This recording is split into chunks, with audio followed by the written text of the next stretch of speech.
Good afternoon. This week's YouTube video is going to be on turning a cherry burl and discovering together what's underneath all this growth of the burl itself. The interest in the cherry burl bowl that I put online on a Facebook video or post has been just tremendous, and I've gotten several people that would like to purchase them. And so I thought what would be really cool to do is actually on video capture the process of uncovering the growth on the cherry and seeing the beautiful wood that's underneath. So here is the burl that we're going to turn, and we're going to go through and just gradually undo this and get into the core of the beautiful burl and see what's there.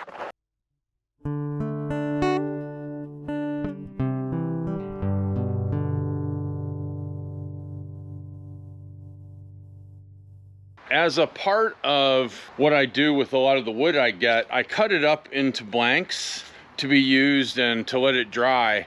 And I'm really fortunate in that I get a lot of big logs delivered from tree companies when they cut them down.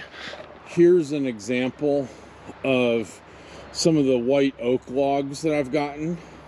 This pile, when they delivered it, was 2 logs high, and I think there were 10 logs here. And I've since gone through, cut them up into blanks, and they're drying in a pile. And I've sold some of them as different centerpieces and other things. But I really like being able to share at a really reasonable price the wood that I get from tree companies and from people around the area. I had a call through Facebook Marketplace actually earlier today, a fella that wanted 5 blanks, and he wanted white oak. But one of the really cool things about this is I get to turn him on to the pear wood that I love so much. And so I'm going to give him a couple of those and a couple of this figured maple that is really cool. You can see the figured maple here and how beautiful it is, and the color in that when it's turned is just amazing. And then here is an example of the pear wood. It has just this beautiful pinkish orange hue to it. So when he comes and picks those up, I'm going to give him some of them, and hopefully he'll really like it as much as I do. But I just thought I'd share with y'all some of the other things that I do with the wood and how I'm trying to help people experience new things. So today is market day, and we have 2 different markets going on with our products. One in our neighborhood actually, which is the video that I'm showing you now, and then another one down at a coffee shop in a neighboring town. Very cool. Let's see what it gets. Perfect. You can pick them over here. You have to.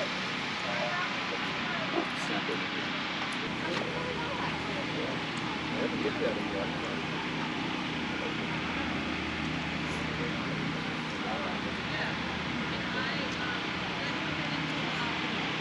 Take lots of pictures. Yes. Take lots of pictures. Oh, you got bowl in it all. You also take lots of pictures of your like setup as well. Yeah. So hot. The Sunday after the market is always a bit of a crazy day because I have all this stuff on my mind about, oh, I need to make this or make that, and get ready going into the week with an agenda of what are the special orders I got to do and that sort of thing. And I always like to get started on it. So today was just it was a fantastic day. I got to do that, and my wife is off horseback riding with her mom and her 2 sisters, which it's a kind of a gross day, but I think they had a great time. So hopefully that's the case. I got to hang out with my daughter a bit and do a bunch of wood cutting. You can see out here that the space is definitely well used with the sawdust and chips everywhere.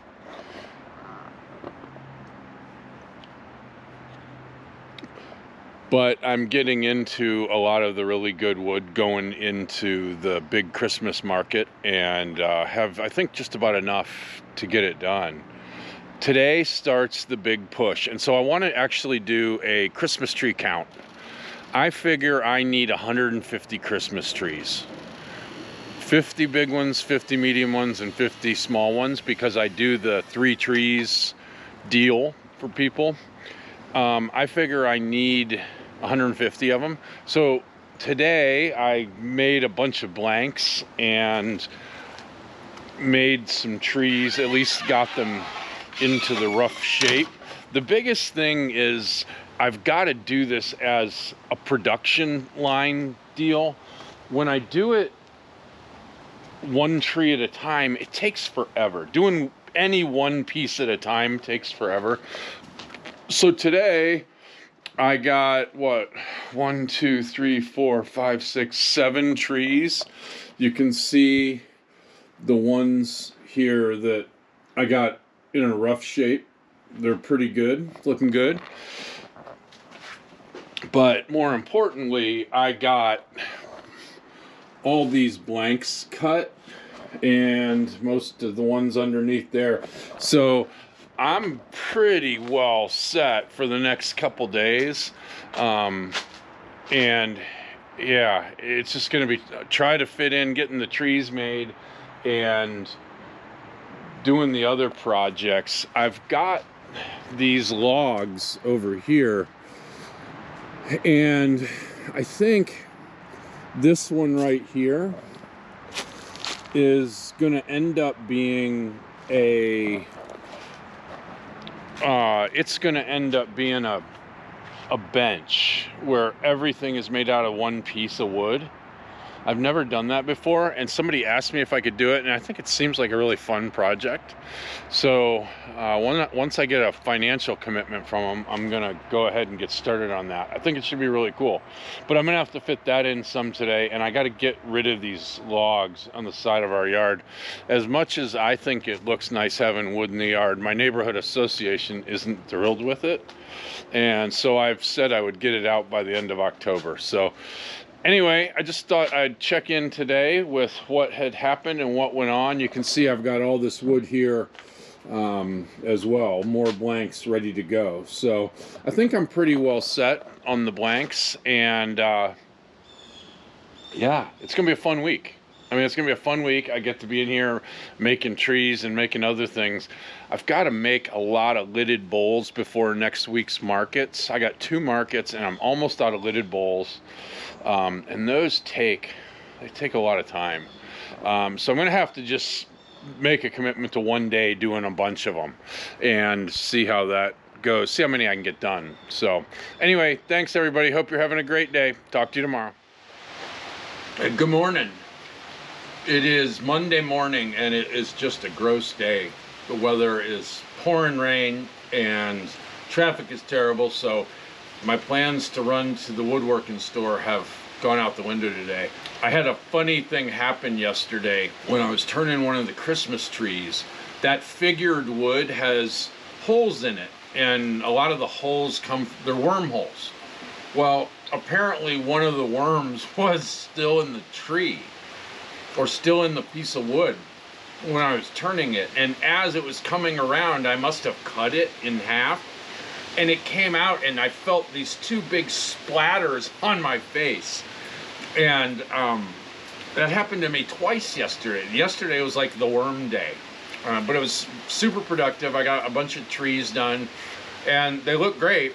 I'm glad I got the worms out. This morning, we're continuing to work on the Christmas trees, and in addition to that, working on some lidded bowls. I'm way behind on those. I've got to get probably 8 or 10 of those made before the coming weekend's markets, and just begin to plug away on all the custom orders I've got on the docket. There won't be any cutting outside today, and it looks like for the next 3 days. So I'll just check in, keep everybody updated, and I think what I'm going to do today is when I'm doing one of the lidded bowls or one of the trees, I'm going to capture that on video and kind of talk everybody through it so you can see exactly what it looks like to make one of these. All right, let's see how this works with this camera making this bowl, this lidded bowl. I'm gonna use a piece of the pear wood that I like so much, and we're gonna start by just putting it in between centers and turning it round.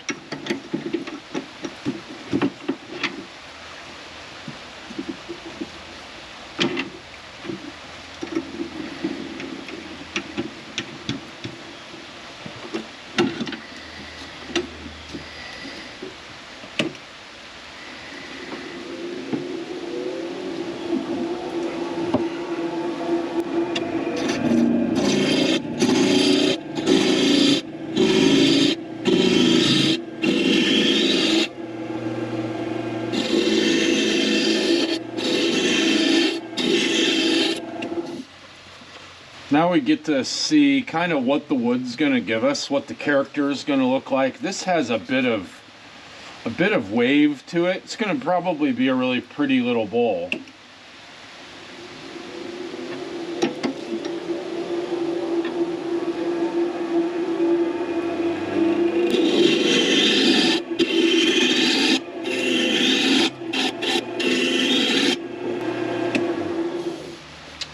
Oh yeah, that's beautiful. Lots of variation in color and grain.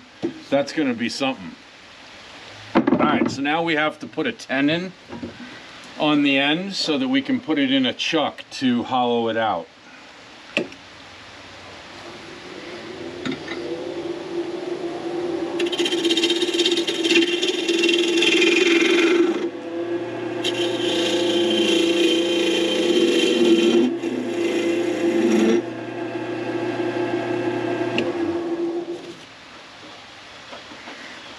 Alright, let's put that in this tenon and we will get it hollowed out.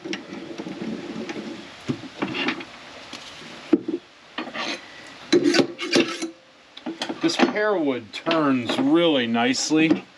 It's not too hard and it gives a just remarkable finish that is, it's almost like marble when it's finished. I mean, it's so smooth.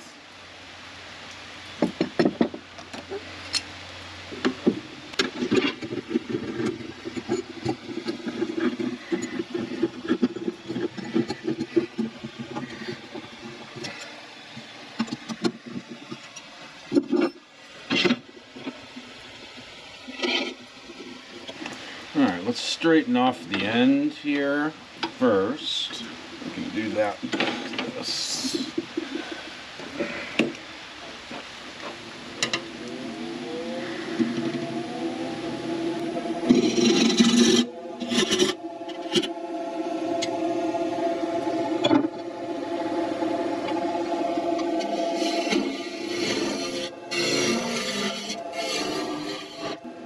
What that did to the cracking we had at the top there.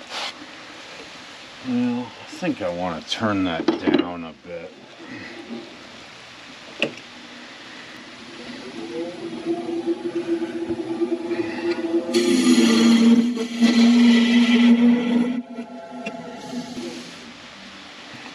That's better. That's better, I think. Yeah.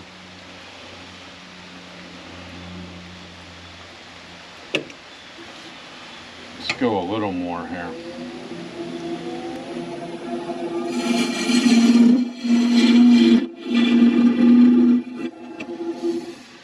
That's better. I like that. Just have a nice little shallow bowl for either a salt cellar or somebody's jewelry or something like that. I normally start by hollowing out the center with a drill bit, but we want to find the center here first.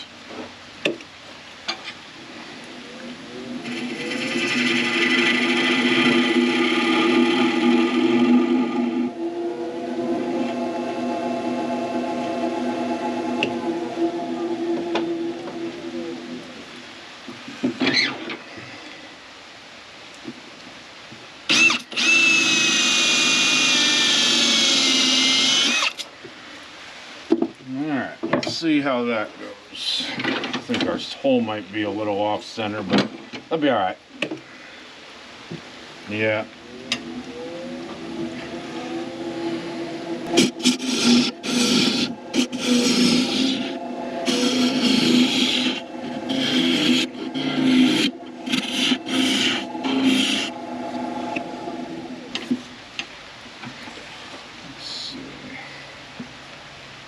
That's probably about as deep as we want it, maybe a little bit more. We're gonna clean this up here.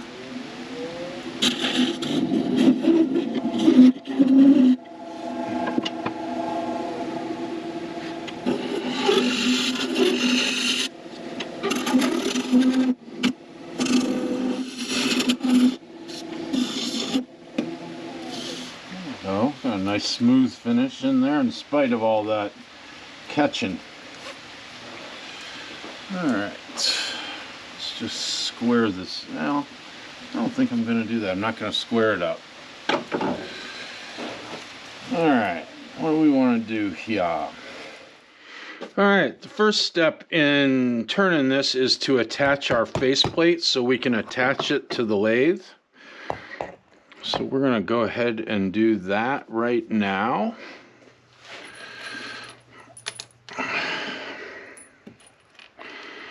Getting a secure connection so it's not dangerous. We don't have to worry about the wood flying off the lathe and damaging property or person is very important. I have the right, oh, no wonder I have the wrong bit on there. That makes a difference. Okay. Ah, there we go. Amazing how good that works when you got the right bit on there. Alrighty. It's really important that you use really high quality wood screws and not deck screws when attaching a faceplate, because the deck screws just don't have the shear strength. And you're apt for them to just break and it come flying off. All right, got that in there. Let's get this centering nail out. All right, got my gloves. We're all set. Let's put these on. All right, we're gonna get the tool rest out of the way. There we go. All right, get this nice and tight on there. Move the tailstock out of the way and take off the live center. I have too many times caught my elbow on that and end up bleeding, so let's avoid that. All right, let's get though. Okay. Well, I can't really wear a face shield with this on my head. This may not work. I may need to. Let's see what our balance is like here.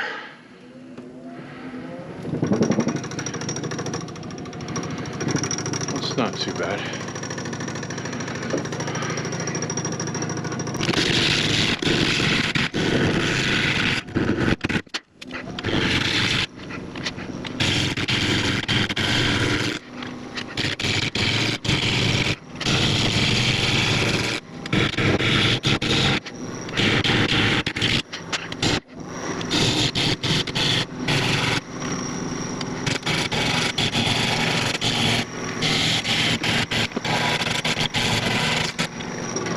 Let's take a look at this and see how we're looking here.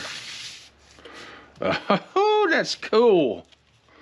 Oh, look at how pretty that is. That is going to be beautiful.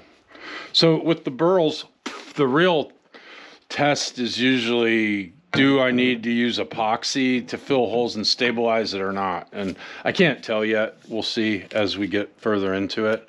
But it's looking really pretty. It's going to be a neat looking bowl.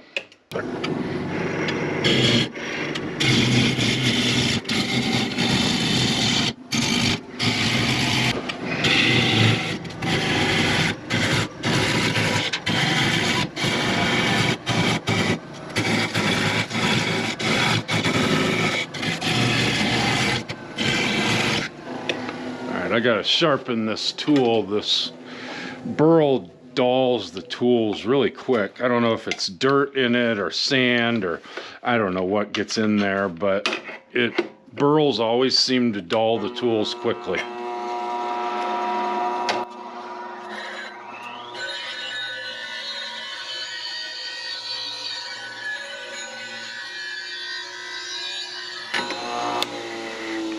That's all there is to it. Nice and easy.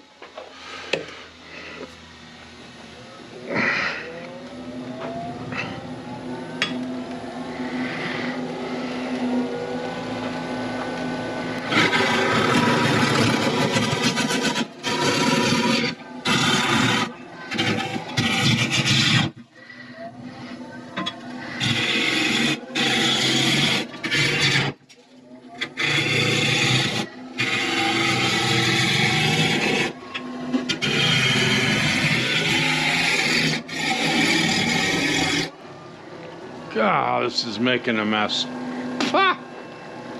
Getting it in my mouth because I can't wear the face shield with this camera on. Might need to find a different way to do this.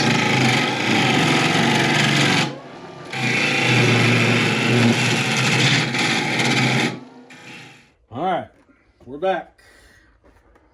We got the cameras moved around and we got a face shield on, so hopefully it will prevent me from having to eat quite so much of the wood from this. So let's have another go at this.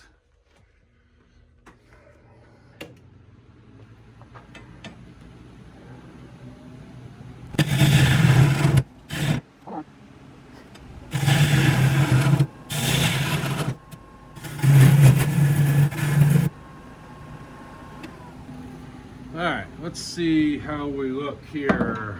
How is this looking on the outside? Looks pretty good. All right, let's get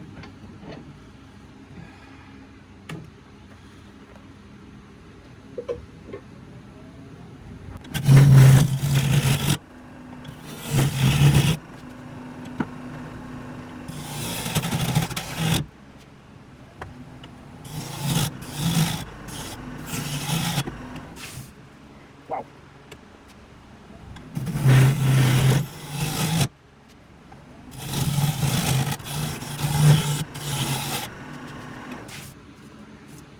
That is magnificent looking. Look at that. That character in that is just going to be fantastic. But you can see here that we have a hole that I'm either going to need to fill it with epoxy or just be real careful when I'm hollowing out the center.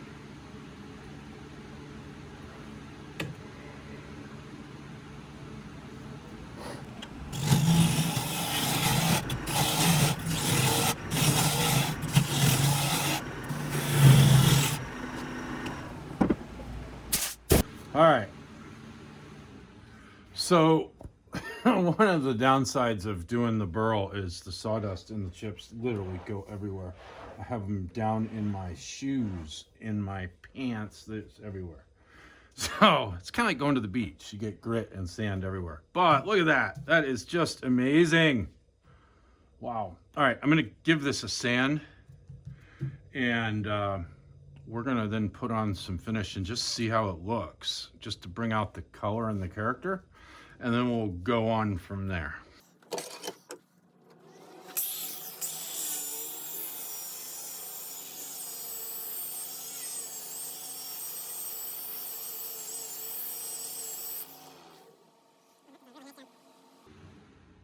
So I don't use a grinder and high-speed sanding for a lot of the work I do. As a matter of fact, I do it kind of rarely. But what I've found is on these, that high-speed sanding, it vibrates a lot of the junk out of the holes, and just, it really does an amazing job. Even with a 60 grit, it really gave it a nice finish. I'm gonna go over it with, I mean, that's very, very smooth. I'm gonna go over it with some 400 grit sandpaper now, and then we should be ready to put some finish on it, at least see what it looks like.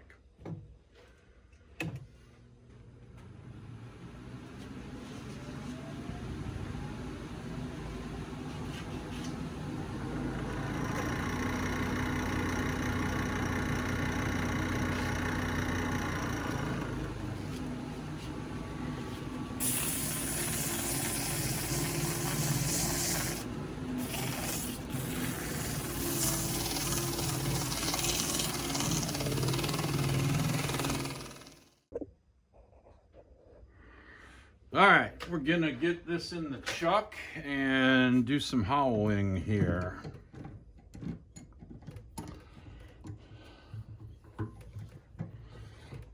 I wanted to give everybody an opportunity to see the finished product of this burl bowl. This is the second one I've turned. This week's YouTube video will be of this bowl from start to finish. You get to see the rough product, the log itself with the knotty burl, and then I turn it on camera and we get to watch it unfold and see the character come out. A lot of the times I'll fill the holes with epoxy. On this one, I've chosen not to do that. I like the character the way it is. I think it's absolutely exquisite. And so if you have any questions, send me a DM if you'd like one. Bowl prices range from $65 if I have one left to about $150, depending on how deep it is, how big the bowl is, how much work has gone into it. Thank you so much.